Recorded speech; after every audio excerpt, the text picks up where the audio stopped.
Assalamualaikum warahmatullahi wabarakatuh. Perkenalkan, nama saya Fias Darini dari PGMI 2B dengan NIM 2423240051, ingin menjelaskan materi jurnal dari kelompok 7 sampai kelompok 13.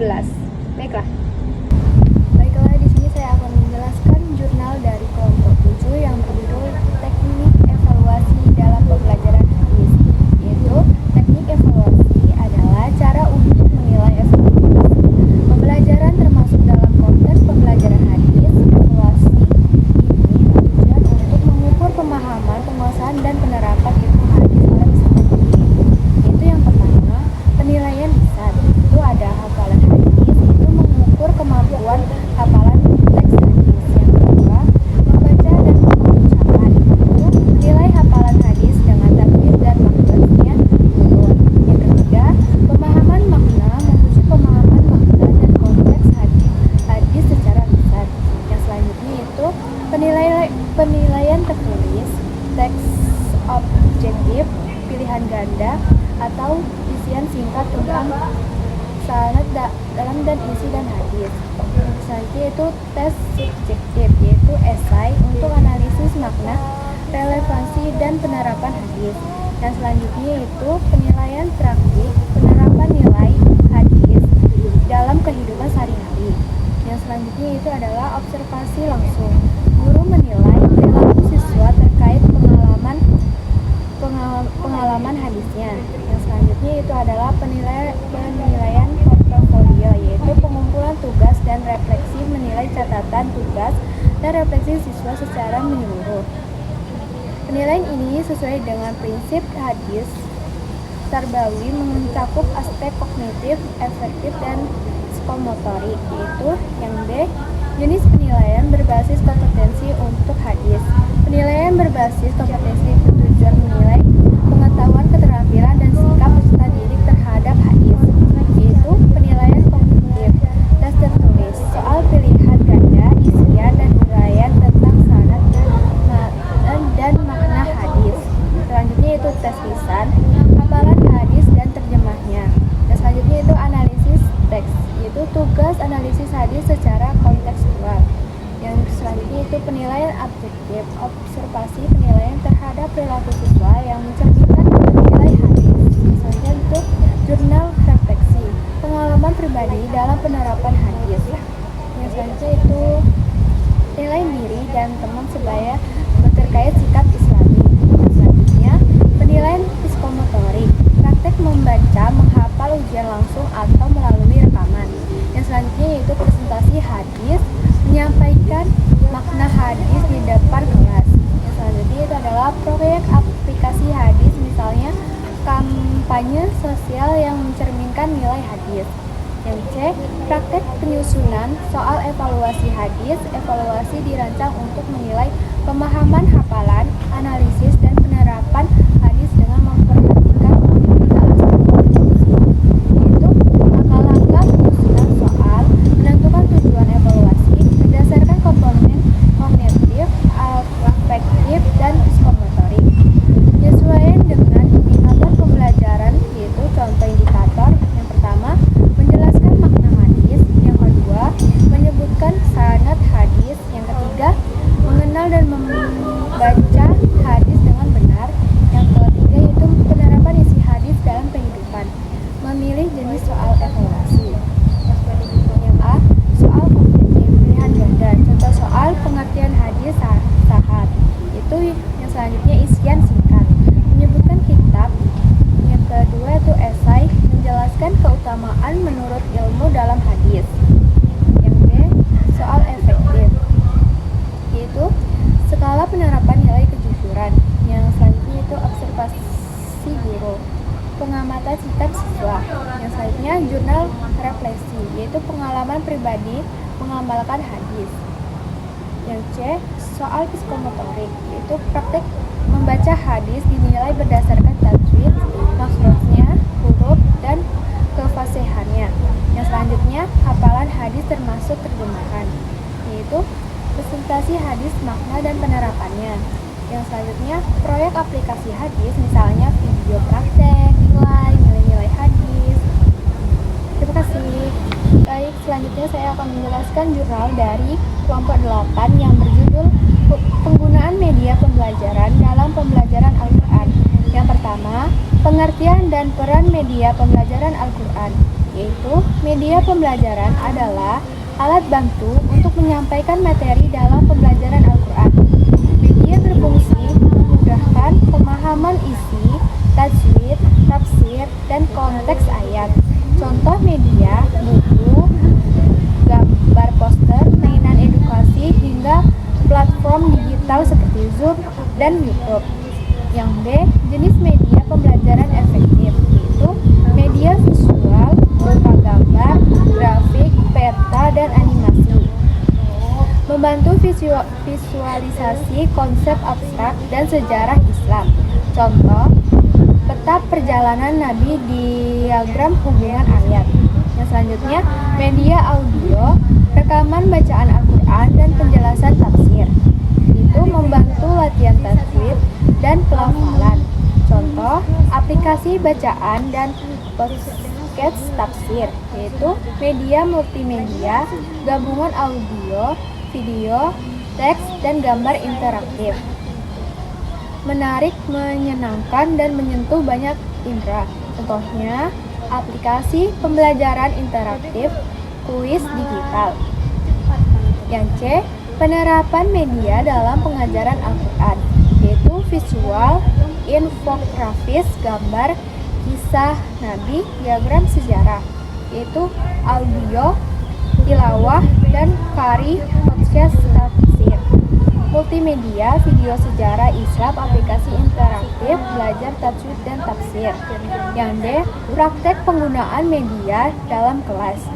Aplikasi digital digunakan untuk latihan membaca tajwid dan evaluasi hafalan. Video pembelajaran menjelaskan bacaan tafsir dan kisah dalam Al-Quran secara visual, yaitu kuis dan tes online, yaitu meningkatkan partisipasi dan evaluasi interaktif siswa. Yang selanjutnya itu sumber belajar fleksibel yang bisa diakses di luar kelas. Kesimpulannya, penggunaan media pembelajaran dalam Al-Quran membantu meningkatkan pemahaman, ketertiban, dan motivasi siswa melalui pendekatan visual, audio, interaktif yang sesuai dengan gaya belajar mereka.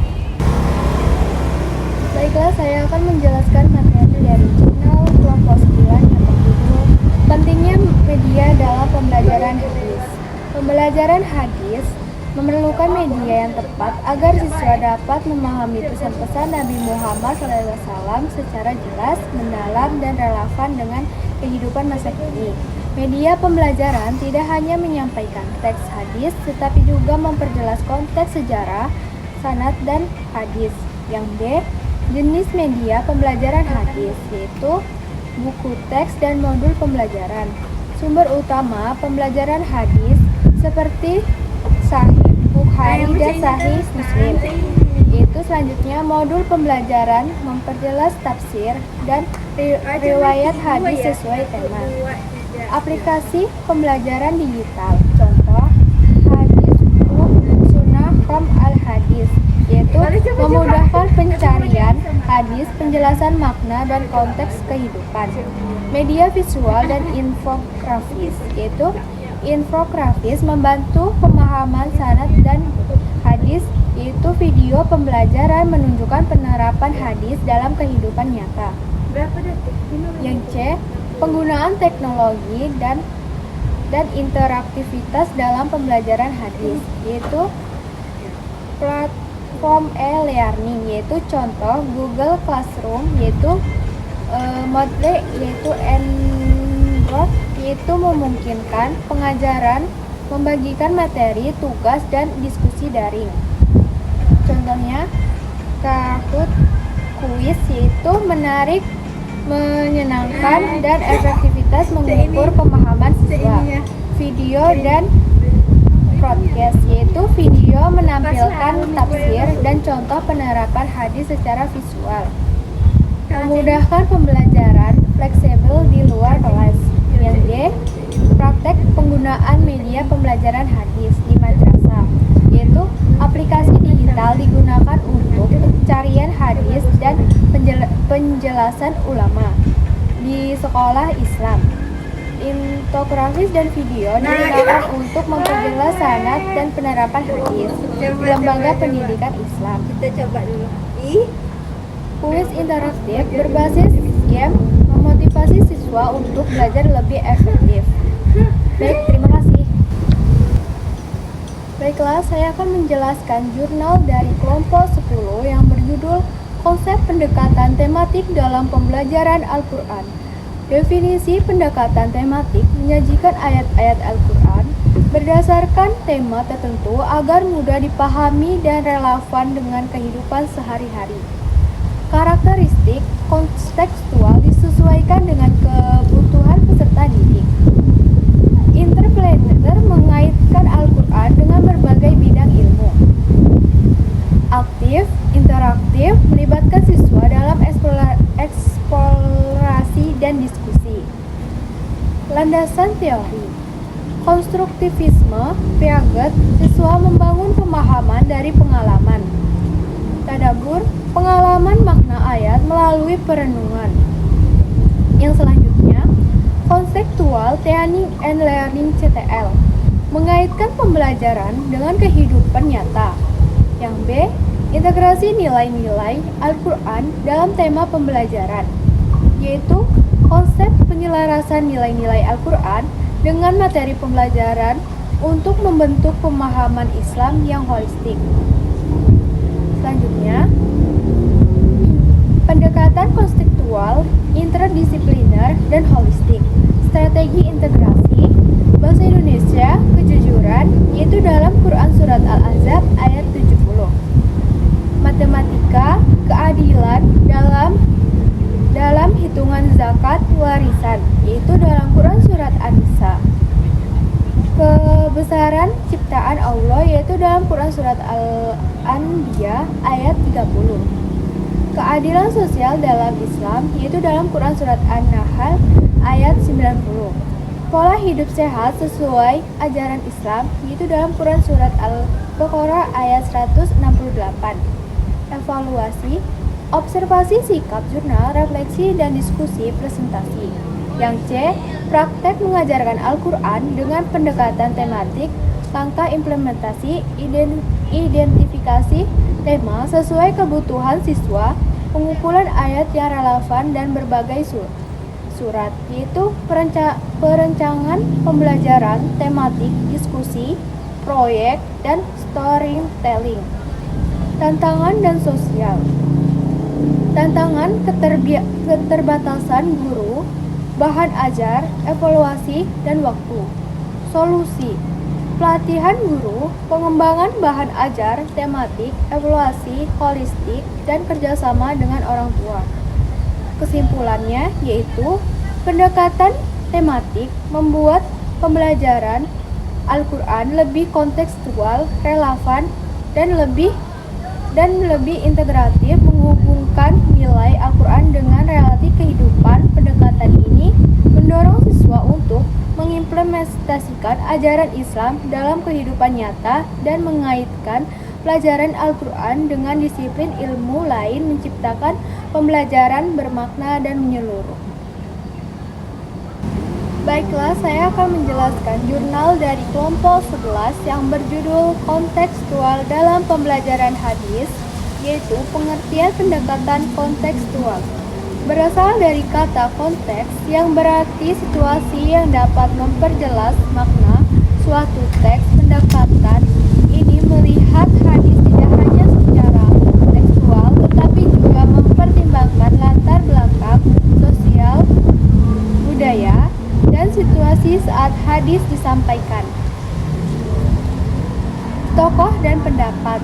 Komarudin Hidayat, yaitu ibarat pucuk gunung es. Untuk memahami makna sebenarnya perlu memahami konteks sosial budaya.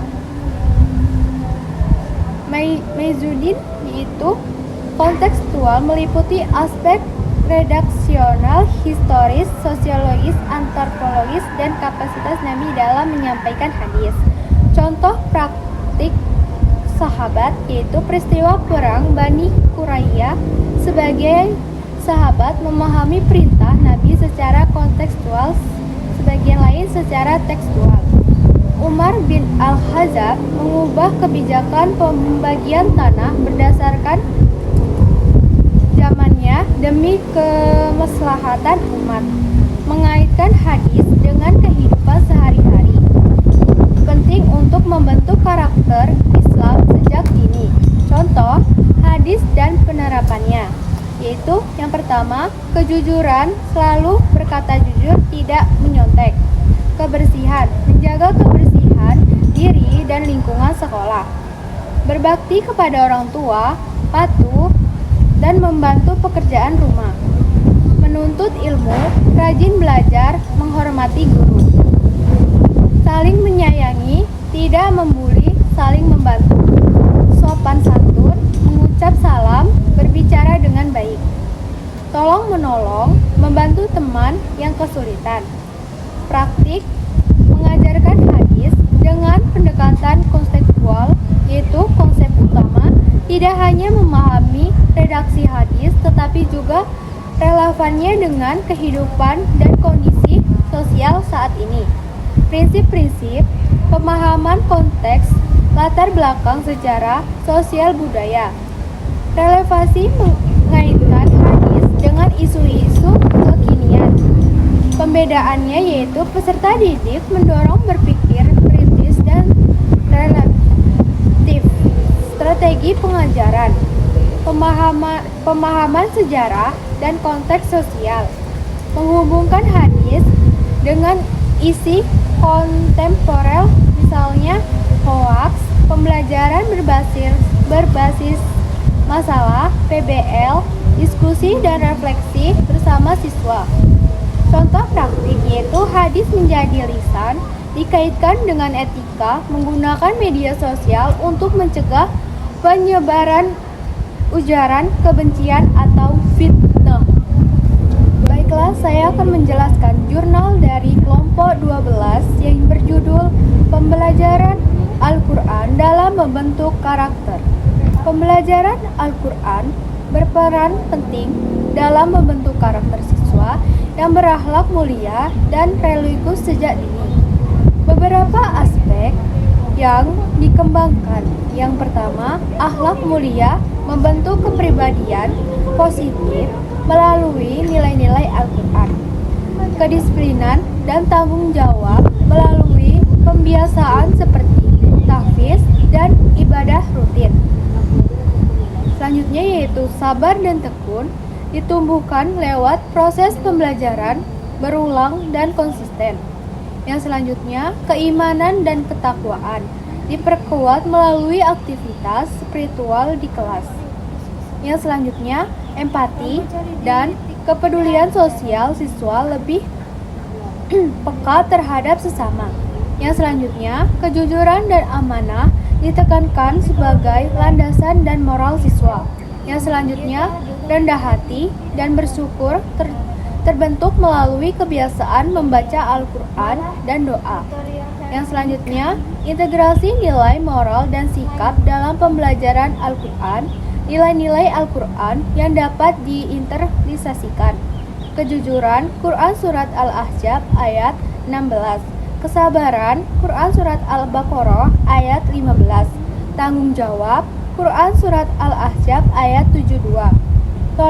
Toleransi, Quran Surat Al-Kafirun yaitu kedisiplinan. Strategi integrasi, pendekatan kontekstual, mengaitkan ayat dengan kehidupan nyata. Keteladanan guru sebagai contoh nilai Al-Quran. Pembelajaran reflektif, diskusi, dan tulisan refleksi siswa. Pembiasaan positif, doa, bersama, salam, jujur, yaitu observasi dan keterlibatan orang tua. Praktek pembelajaran Al-Quran yang fokus pada karakter, pembiasaan membaca Al-Quran membentuk kedisiplinan dan rutinitas yang baik. Kisah-kisah dalam Al-Quran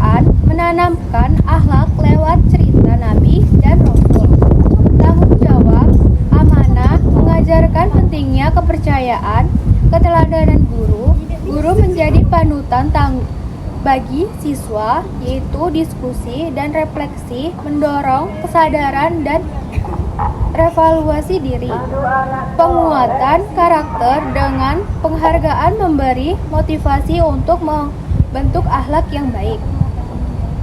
Proyek sosial bertema Al-Quran menumbuhkan rasa empati dan tanggung jawab.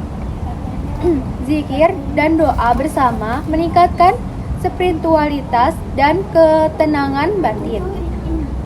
Kesimpulan, pembelajaran Al-Quran di madrasah atau sekolah harus diarahkan tidak hanya untuk kemampuan membaca dan menghafal, tetapi juga interpretasi nilai-nilai moral dan etika dalam kehidupan sehari-hari, membentuk karakter siswa yang mandiri dan bertanggung jawab. Saya akan menjelaskan materi dari jurnal kelompok 13 yang berjudul Pentingnya Hadis dalam Pendidikan Karakter, yaitu hadis merupakan sumber ajaran Islam kedua setelah Al-Quran yang berisi nilai-nilai moral, etika, dan keteladanan dari Nabi Muhammad SAW.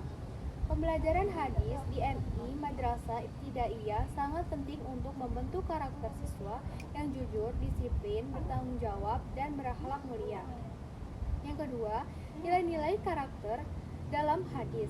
Akhlak mulia, kejujuran, kesabaran, kasih sayang, keadilan.